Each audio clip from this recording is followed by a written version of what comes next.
जय हिंद दोस्तों, मैं विक्रम आपका भाई आपका दोस्तों आज हम बात करेंगे प्रश्नावली 1.4 संख्या रेखा पर वास्तविक संख्याओं के निरूपण की। बड़ा सिंपल कंसेप्ट है दोस्तों। सबसे पहले हम बात करते हैं एक छोटा सा एग्जांपल्स में आपको समझाता हूं।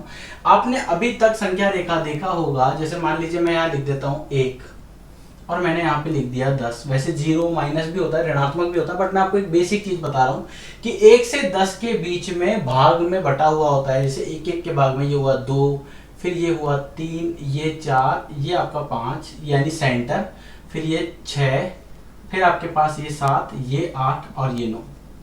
ठीक है। अब मान लीजिए मुझे कोई नंबर बताना है, तो मैं किस तरह से बताऊंगा। मुझे 4 बताना है, तो मैं यहाँ लिख सकता हूँ कि ये वाला जो नंबर है 4 है। मैंने यहाँ 4 को दर्शाया है। ठीक है, एक एक चीज बता रहा हूँ मैं। अब मान लीजिए मुझे 4.1 को दर्शाना है।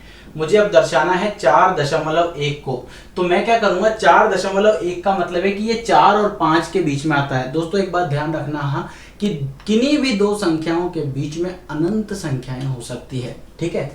अब यहाँ पर 4 और 1 की 4.1 की अगर हम बात करें, तो आपको क्या करना है कि 4 और 5, ये 4 और 5, इन दोनों के बीच का नंबर लिख लो। ये आपने 4 लिखा, ये आपने 5 लिखा। तो अब इसके बाद क्या आएगा, जैसे मान लीजिए ये संख्या रेखा है आपका, तो यहां पर अब आपके पास क्या आएगा, 4.1, 4.2, 4.3, 4.4, ये आपके पास बड़ा आ गया 4.5, 4.6, 4.7, 4.8, 4.9 और फिर आता है 5। ठीक है, ये आपको समझ में आया अच्छे से एकदम। ये अब आपको 4.1 दर्शाना है, तो आपने 4.1 दर्शा दिया। ठीक है। अब मान लेते हैं कि मुझे इसके साथ अब दर्शाना है 4.12 या 1.7 कर देते हैं, 1.2 कर देते हैं। चलो 4.12। अब 4.12 का आएगा, 4.1 आएगा इसके 4.1 ये रहा ना, यानी इसकी पहली संख्या देखो ये क्या है, तो 4.1 और 2, यानी कि इन दोनों के बीच में आएगा, इसके और इसके बीच में। अब इसे कैसे दर्शाना है, बड़ा सिंपल कंसेप्ट है। वही लाइन आपने बताया, यहां पर आपने लिखा 4.1 और ये दूसरा वाला है ना, इसको आपने लिखा 4.2। अब यहां पर जो ये भाग है ये बन जाएगा 4.11, 4.12, 4.13, 4.14 और ये आपके पास बड़ा आ गया 4.15। सेंटर होता है इसलिए लंबी लाइन से इसे दर्शा देते हैं। इसी तरह 4.16, 4.17, 4.18, 4.19 और इसी तरह से ये बन जाएगा। अब आपने क्या कहा 4.12। अब 4.12 आपको दिख रहा है, तो आप बता सकते हो कि 4.12 ये रहा। इस तरह से जिस भी भाग की हम बात करेंगे, जैसे मैंने लिखा ना 3 और 4 के बीच की कोई संख्या, जैसे 3.1 ये इसके बीच में आएगी। अगर मैं बात करूं 3.12 ये भी इसके बीच में आएगी। अगर मैं बात करूं जब तक ये पहला अंक, ये वाला अंक 4 नहीं बन जाता, तब तक सभी संख्याएं इसके बीच के अंदर आएगी।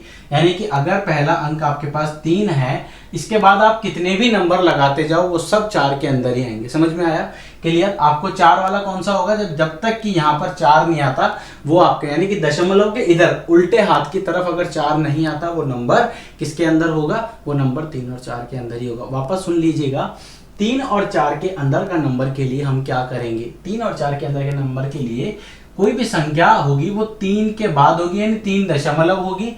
और ये जो 4 है, ये 4, यानी कि यहां पर आप कोई भी नंबर लिख लो, 1 2 3 4 5 6 7 8 9 1 2, कुछ भी नंबर लिख लो, ये सब 3 और 4 के बीच में ही आएगा। क्लियर हुआ, ये नंबर 3 और 4 के बीच में आएगा। अब हम बात करते हैं आपकी प्रश्नावली की। 3.765 को संख्या रेखा पर निरूपित करो। बड़ा सिंपल सा क्वेश्चन है। अब इसने कहा 3.7, तो यहां पर लिखो, देखो 3, यहां लिखो 4। ठीक है, तो ये हुआ 3.1, 3.2, 3.3, 3.4, 3.5, 3.6, 3.7, 3.8, 3.9 और ये आपके पास आ गया 4। अब देखो 3 मिल गया, ये रहा 3.7, देखो कहाँ है 3.7 ये रहा। ठीक है, तो 3.7 के बाद 6 में, इसका मतलब है कि 3.7 से लेके इसके और इसके बीच में आएगा। ये नंबर जो है वो इसके और इसके बीच में आएगा। तो अब 3.7 यानी कि पहला जो नंबर है ये 3.7 हो गया और यहाँ पर आपके पास 3.8 हो गया। अब ये जो नंबर है ये इसके बीच में आएगा 3.6। कैसे आएगा वो देखो, ये आपका 3.7 हो गया तो ये हो जाएगा 3.71, 3.72, 3.73, 3.74, 3.75, 3.76, 3.77, 3.78, 3.79। अब ध्यान से देखो वापस, क्योंकि ये 10 बनते एक ऊपर चला जाता ना, इसलिए हम इसे इस तरह से लिखते हैं। अब यहाँ पर देखो क्या चाहिए था आपको, 3.765, तो 3.76 ये रहा। अब यानी कि ये इसके और इसके बीच में आएगा, इन दोनों के बीच में। अब हम क्या करेंगे, इन दोनों भागों को लेंगे और फिर सॉल्व करेंगे। तो इन दोनों भागों की अगर हम बात करें तो मैंने यहाँ पर एक लाइन ड्रॉ कर ली, यहाँ पर नाम दे दिया 3.76, तो ये हो गया 3.761, 3.762, 3.763, 3.764, 3.765, 3.766, 3.767, 3.768, 3.769 इस तरह से। लेकिन आपको क्या चाहिए था, 3.765। देखो कहां पर है, ये रहा 3.765। तो जो नंबर आपको संख्या रेखा पर निरूपित करना था वो संख्या नंबर ये रहा, और इस तरह आपको इसे निरूपित करना है। अब जो जो आपने इसमें प्रोसेस किया है उन्हीं प्रोसेस को आपको सिर्फ लिखना है और कुछ भी नहीं करना। ये क्लियर हो गया अच्छे से।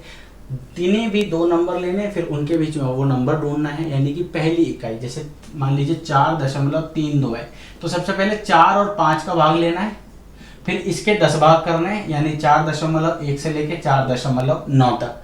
फिर उसके बाद कितना दिया है, 4.3 है ना, तो यहाँ पर एक जगह आएगा 4.3 और उसके बाद आएगा 4.4। तो 4.3 और 4.5 के फिर 10 भाग करने, तो 4.31 से लेके 4.39 तक आ जाएगा। आपको कितना चाहिए था, 3-2, तो यहाँ पर ही आ जाएगा 4.32।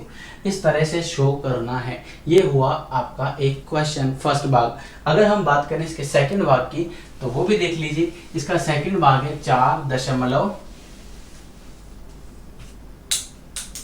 आपको क्वेश्चन दिया है 4.26 का बार। अब 26 का बार का मतलब क्या हो, इसे संख्या रेखा पर कैसे निरूपित करना है। 4.26 और 26, तो क्या करना है, 4 दशमलव यानी कि 4 और 5 के बीच में आएगा। तो बड़ा सिंपल सा है।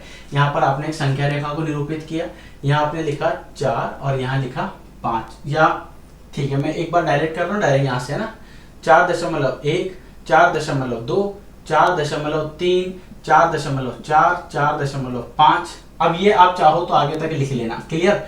लेकिन एक बात नोट करो, 4.2 कहाँ दिख रहा है, ये रहा। तो इन दोनों भागों को ले लो, बस आपको तो एक एक अंक की तरफ बढ़ना है। तो 4.2 ले लो, ये देखो 4.21, 4.22, 4.23, 24, 25, 4.26, 4.27, 4.28, 4.29 और ये। अब ये आपके पास वापस कितना आ जाएगा। अब आपको चाहिए क्या वो देखो, 4.26, देखो कहीं पर दिख रहा है क्या 26, ये रहा। तो यानी कि ये भाग इन दोनों के बीच में आएगा। अब इन दोनों भागों को ले लो, 4.26,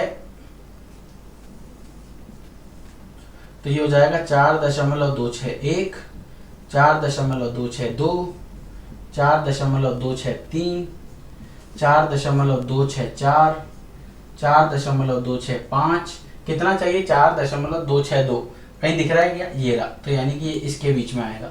आपको तो इस तरह से लेना है।